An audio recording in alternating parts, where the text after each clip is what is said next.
کیا آپ واقعتاً حق یعنی سچ کو پانا چاہتے ہیں؟ اگر آپ حقیقت میں سچ کو پانا چاہتے ہیں تو سچ کو سمجھنے کے لیے آپ کو ایک مثال کو سمجھنا ہوگا۔ حق یعنی سچ کو پانے کی مثال۔ سچ کیا ہے؟ سچ روشنی ہے۔ روشنی کہاں ہے؟ روشنی تو آگ میں چھپی ہوئی ہے۔ تو پھر آگ کہاں ہے؟ آگ گھی میں چھپی ہے۔ گھی کہاں ہے؟ گھی دودھ میں چھپا ہے۔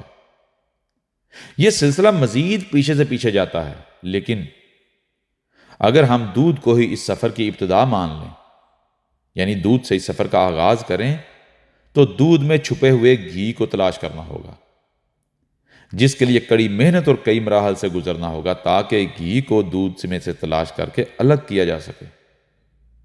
گھی جو کہ دودھ کے اندر اس طرح چھپا ہوا ہے، دودھ کے انگ میں اس طرح چھپا ہوا ہے کہ بظاہر اس کا کوئی وجود نظر ہی نہیں آتا۔ اب اسے نہ صرف تلاش کرنا ہوگا بلکہ باہر نکالنا ہے۔ اب آ جائیں دودھ سے گھی تک کا سفر۔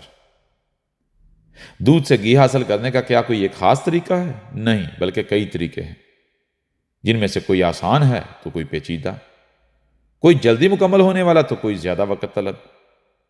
اب یہ ہر کسی پر منحصر ہے کہ وہ کون سے طریقے کا انتخاب کرتا ہے، یا پھر اس کی صلاحیتیں کس طریقے کا تقاضا کرتی ہیں۔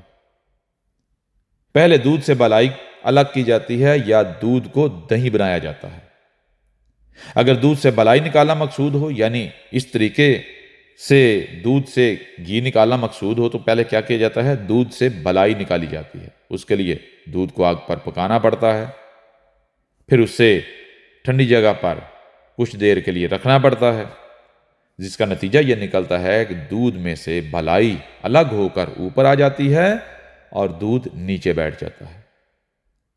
پھر بالائی سے مکھن بنایا جاتا ہے، لیکن اگر بالائی والے طریقے کی بجائے دوسرا طریقہ بنایا جائے تو دودھ کو اتنا پھینٹا جاتا ہے کہ دودھ سے مکھن الگ ہو جائے، یا پھر دودھ سے دہی بنایا جاتا ہے، جس کے لیے پہلے دودھ کو آگ پر چڑھایا جاتا ہے، پھر اسے جاگ لگا کر دہی بننے کے لیے چھوڑ دیا جاتا ہے، پھر اس دہی کو بھی توڑا جاتا ہے، اس میں پانی ڈال کر اس قدر پھینٹا جاتا ہے کہ چھاچھ اور مکھن دونوں الگ الگ ہو جائیں، چھاچھ نیچے بیٹھ جائے اور مکھن اوپر آ جائے۔ پھر مکھن کو الگ کیا جاتا ہے اور اسے آگ پر پکایا جاتا ہے، یہاں تک کہ دودھ، چھاچھ اور کثافت الگ نہ ہو جائیں اور پیچھے خالص گھی باقی نہ رہ جائے۔ اب آگے آ جاتا ہے گھی سے روشنی تک کا سفر۔ پہلے کون سا سفر کیا؟ پہلے سفر کیا دودھ سے گھی کا، اب گھی سے روشنی تک کا سفر۔ گھی میں صرف روشنی نہیں بلکہ اندھیرا یعنی دھواں بھی چھپا ہوا ہوتا ہے۔ جب خالص گھی حاصل ہو جاتا ہے تو اسے جلایا جاتا ہے، جس کا نتیجہ یہ نکلتا ہے کہ اندھیرا یعنی دھواں الگ ہو جاتا ہے اور پیچھے صرف روشنی رہ جاتی ہے۔ بالکل ایسے ہی انسان اور حق یعنی سچ کا تعلق ہے۔ اگر آپ خود کو دودھ کی طرح سفید اور اجلا بھی بنا لیں تو تب بھی آپ حق پر یعنی منزل پر نہیں ہوتے، بلکہ آپ منزل جو کہ روشنی ہے اس سے کئی مراحل دور ہوتے ہیں۔ اب اصل مسئلہ کہاں پیدا ہوتا ہے؟ اصل مسئلہ یہ ہے، اور اکثر یہ ہوتا ہے کہ دودھ خود کو روشنی سمجھ لیتا ہے، یا دہی خود کو منزل سمجھ لیتا ہے، یا مکھن خود کو حقیقت سمجھ لیتا ہے، یہاں تک کہ گھی بھی خود کو مکمل سمجھ لیتا ہے، حالانکہ اس میں بھی ابھی دھواں یعنی اندھیرا موجود ہوتا ہے۔ لہذا حق تک پہنچنے کا اصل راستہ کیا ہے؟ اگر آپ حق چاہتے ہیں، اگر آپ سچ چاہتے ہیں، تو اس کے لیے سب سے پہلے آپ کو کیا کرنا ہوگا؟ اپنے آپ کو دودھ کی طرح سفید، دودھ کی طرح اجلا بنانا پڑے گا۔ اور جب آپ خود کو دودھ کی طرح سفید اجلا بنا لیں تو وہ منزل نہیں ہوگی، بلکہ منزل کئی مراحل گزارنے کے بعد آئے گی۔ دودھ کی طرح خود کو اجلا بنانے کے بعد اس کو منزل سمجھنے کے بجائے اپنی دودھیا پہچان کو چھوڑنا ہوگا، اپنی اس پہچان کو بھی ترک کرنا ہوگا، خود کو دہی میں بدلنا پڑے گا۔ پھر دہی کو منزل نہیں سمجھنا، بلکہ دہی کی طرح ٹوٹنا پڑے گا۔ اندر جو موجود مکھن ہے اسے الگ کرنا پڑے گا، مکھن کی طرح الگ ہونا پڑے گا۔ لسی کی طرح، چھاچھ کی طرح اندر جتنی بھی کثافت ہے، جو غیر ضروری مواد ہے، اس کو اپنی ذات سے نکالنا ہوگا۔ مکھن کی طرح خود کو الگ کرنا پڑے گا، اور پھر گھی کی طرح جلنا پڑے گا۔ یہ سفر کیسا ہے؟ یہ ایک ایسا سفر ہے جس میں پرانی شناخت ٹوٹتی ہے، تصورات بکھر جاتے ہیں۔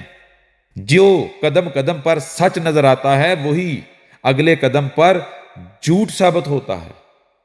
جو پہلے اصل نظر آ رہا ہوتا ہے، حقیقت نظر آ رہی ہوتی ہے، منزل نظر آ رہی ہوتی ہے، وہی پڑاؤ ثابت ہوتا ہے، وہ ایک مرحلہ ثابت ہوتا ہے۔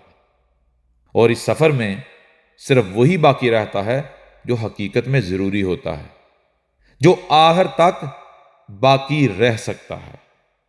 اور جو آخر تک باقی رہنے والا نہیں، جو کہ سچ نہیں ہے، وہ ہر مرحلے پر چھنٹ جاتا ہے، الگ ہو جاتا ہے۔ ہر مرحلے پر یہی لگتا ہے کہ اب حق آ گیا، لیکن وہ خالص حق نہیں ہوتا، بلکہ بہت سا جھوٹ اس میں چھپا بیٹھا ہوتا ہے جو نظر نہیں آ رہا ہوتا۔ اور جب تک کہ اگلے مرحلے میں داخل نہیں ہوتے، تب تک وہ جھوٹ، وہ کثافت جو اندر چھپی ہوتی ہے، وہ غیر ضروری جس کی ضرورت نہیں ہوتی، وہ نمایاں اور الگ ہونے پر مجبور نہیں ہوتا۔ جب تک اندر اندھیرا موجود ہے اور وہ اندھیرا روشنی سے الگ نہیں ہو جاتا، تب تک سفر مکمل نہیں ہوتا۔ اصل اصول یہ ہے کہ سچ تک پہنچنے کے لیے ہر پڑاؤ کو منزل نہیں بلکہ مرحلہ سمجھنا ہوگا۔ اور انسان سب سے بڑی غلطی ہی یہی کرتا ہے کہ اول تو وہ سفر کا آغاز نہیں کرتا، تبدیلی کو قبول نہیں کرتا، اور اگر وہ سفر کا آغاز کرتا بھی ہے تو جلد ہی تھک جاتا ہے، اگلے ہی پڑاؤ کو وہ منزل سمجھ لیتا ہے، یا منزل مان کر پھر سے رک جاتا ہے، اور نتیجہ یہ نکلتا ہے کہ وہ وہیں کا وہیں پھنس کر رہ جاتا ہے۔ کسی بھی مرحلے پر رک جانا اور اسے ہی سچ سمجھ لینا، اسے ہی منزل سمجھ لینا، گزشتہ محنت اور سفر کو بھی رائے گاں کر دیتا ہے، گویا کہ سفر کیا ہی نہ ہو اور آپ وہیں کے وہیں کھڑے ہوں۔ اب آ جائیں آخری بات۔ احمد عیسیٰ کے ساتھ سفر کرنے کے لیے آپ پر لازم ہے، یہ شرط ہے کہ آپ نے خود کو ہر طرح کی حدود و قیود سے آزاد رکھنا ہے۔ ہر مرحلے کو مرحلہ ہی سمجھنا ہے، کسی بھی مرحلے کو منزل نہیں سمجھنا۔ اور اگر ایسا کیا جاتا ہے، کسی بھی پڑاؤ کو حد سمجھ لیا جاتا ہے، منزل سمجھ لیا جاتا ہے، تو نتیجہ کیا نکلے گا؟ آپ کی گزشتہ تمام کی تمام محنت رائے گاں جائے گی۔ یہ بالکل ایسے ہی ہے کہ اگر کوئی منزل کی تلاش میں ٹرین پر سوار ہوا اور رستے میں کوئی ایسا پڑاؤ جو اسے خوشنما لگتا ہے، اسے سکون کا یا منزل کا احساس دیتا ہے، منزل کا احساس دلاتا ہے، تو وہ اسی کو منزل سمجھ لیتا ہے، وہ اس دھوکے کا شکار ہو کے وہیں پر اتر جاتا ہے۔ اب اس نے اسے منزل تسلیم کیا ہے، نہ کہ اس ٹرین نے، اس گاڑی نے جس پر وہ سوار تھا۔ گاڑی کچھ دیر، کچھ وقت اس پڑاؤ پر، اس سٹاپ پر رکے گی اور اس کے بعد آگے نکل جائے گی۔ لہذا جب بھی کوئی پڑاؤ آئے تو اس پڑاؤ کو منزل سمجھ کر ادھر ادھر نہ نکل جایا جائے، بلکہ اس پڑاؤ کو پڑاؤ ہی سمجھا جائے اور گاڑی کے قریب رہا جائے، تاکہ جیسے ہی گاڑی سٹارٹ ہو فوری دوبارہ اس میں سوار ہوا جائے اور اگلے مرحلے کی طرف محو سفر ہو جائیں۔ یہی ہے کامیابی کا راز، یہی ہے منزل تک جو کہ حق ہے، سچ ہے، اسے پانے کا راز۔